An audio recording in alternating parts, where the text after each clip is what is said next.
আসসালামু আলাইকুম ওয়া রাহমাতুল্লাহি ওয়া বারাকাতুহু। সূরা হাশরের শেষ 3 আয়াত 22, 23 ও 24 নম্বর আয়াত সকাল সন্ধ্যায় পাঠ করলে বিশেষ ফজিলত ও গুরুত্ব হাদিসে বর্ণিত হয়েছে। প্রখ্যাত সাহাবী হযরত মাকাল বিন ইয়াসার রাদিয়াল্লাহু তাআলা আনহু থেকে বর্ণিত হাদিসে রাসূলে আরবি সাল্লাল্লাহু তাআলা আলাইহি ওয়াসাল্লাম এই আমলের বিশেষ পুরস্কারের কথা উল্লেখ করা হয়েছে। প্রিয় দর্শক শ্রোতা, সূরা হাশরের শেষ 3 আয়াতের অনেক ফজিলত বর্ণিত হয়েছে।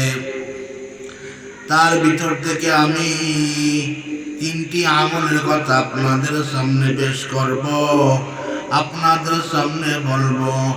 1 নম্বরে ফজিলত হচ্ছে 70,000 ফেরেশতা আপনার জন্য সন্ধ্যা পর্যন্ত, সকাল থেকে সন্ধ্যা পর্যন্ত, সন্ধ্যা থেকে সকাল পর্যন্ত দোয়া করবেন।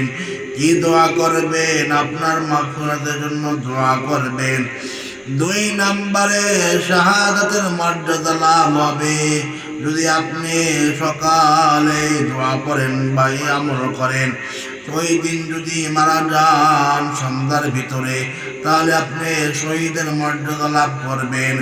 আর যদি মাগরিবের পরে তেলাওয়াত করার পরে ফজরের নামাজ সকাল পর্যন্ত, সকালের ভিতরে মারা যান, তাহলে আপনিও শহীদের মর্যাদা লাভ করবেন। শয়তান থেকে সুরক্ষা এই দোয়া আমল করলে, দোয়া পড়লে, সূরা হাশরের শেষ 3 আয়াত নিয়মিত পাঠ করলে আল্লাহ সুবহানাহু ওয়া তাআলা শয়তানের ওয়াসওয়াসা থেকে আপনাকে আমাকে তার কুদরতি হাত দ্বারা হেফাজত করবেন। প্রিয় দর্শক শ্রোতা, আমল করার নিয়ম আছে। প্রতিদিন প্রত্যেক দিন ফজরের ও মাগরিবের নামাজের পরে এই আমলটি নিয়মিত করা উত্তম। তবে যদি ব্যস্ততার কারণে নিয়মিত 1 দিন 2 দিন করতে না পারেন, কোনো সমস্যা হবে না, সওয়াবের বেলায় কোনো কমতি হবে না। আপনি যদি ব্যস্ততার কারণে সন্ধ্যার সময় পড়তে না পারেন, পরবর্তী সময়ে পড়ে নেবেন। আমি যদি ব্যস্ত থাকার কারণে সকালে পড়তে না পারি, দিনের অবসর সময় পড়ে নেব, তাহলে আল্লাহ তাআলা আপনার আমল নামায় সওয়াবগুলা দান করবেন।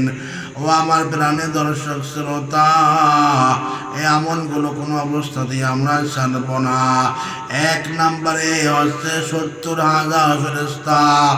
70,000 ফেরেশতারা আপনার জন্য, আমার জন্য আল্লাহ তাআলার কাছে গুনাহ মাফের জন্য, ক্ষমার জন্য প্রার্থনা করেন, মাফ চান। বলেন, হে আল্লাহ, অমুক বান্দা আমল করেছে, তাকে তুমি গুনাহ থেকে পরিত্রাণ দান করো। শয়তানের ওয়াসওয়াসা থেকে আল্লাহ তাআলা হেফাজত করেন, শাহাদাতের মর্যাদা লাভ করেন। যদি আপনি সকালে পড়েন, তার এই টাইম বা মেয়াদ হচ্ছে সন্ধ্যা পর্যন্ত। আবার সন্ধ্যায় পড়লে এই আমলের মেয়াদ হচ্ছে সকাল পর্যন্ত। সকাল পর্যন্ত আবার সকালে পড়লে সন্ধ্যা পর্যন্ত। এভাবে আমাদের মেয়াদকে দিন দিন বৃদ্ধি করতে হবে, তাহলে আমরা এই ফজিলতগুলো হাসিল করতে পারবো। কোনো অবস্থাতে আমল আমরা ছাড়ব না। আল্লাহ তাআলার কাছে দোয়া করি, আল্লাহ প্রত্যেক ফরজ ও মাগরিবের নামাজের পরে নিয়মিতভাবে প্রত্যেক দিনের উপর আমল করে ফজিলতগুলা যে বর্ণিত হয়েছে, ওই ফজিলতের সওয়াবগুলা আমাদেরকে হাসিল করার তৌফিক দান করেন। প্রিয় দর্শক শ্রোতা, কথা দীর্ঘায়িত করব না।